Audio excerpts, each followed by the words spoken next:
What is up, guys? Brittech here, back with another video, and we're going to be installing iOS 17.0.2 today. So let's get into it. Open up your settings. You can select software update available or scroll down to general, then select software update, and then the update will be right there.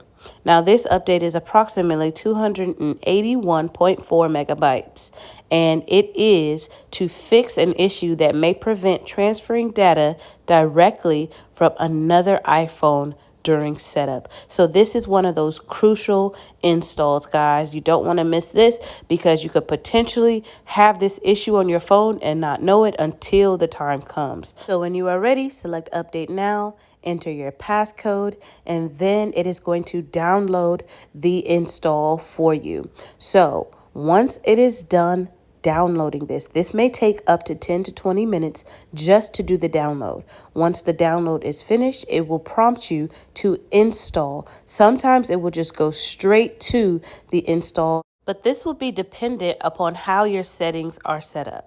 If it does not, then you can just go ahead and select install now, and then it will go ahead and take you through a series of reboots after it verifies the update.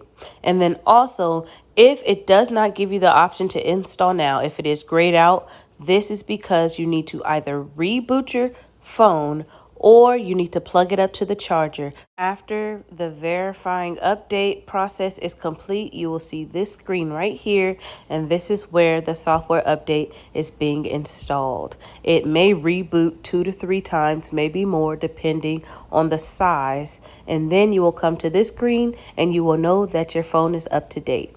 So yeah, guys, I hope you enjoyed this video.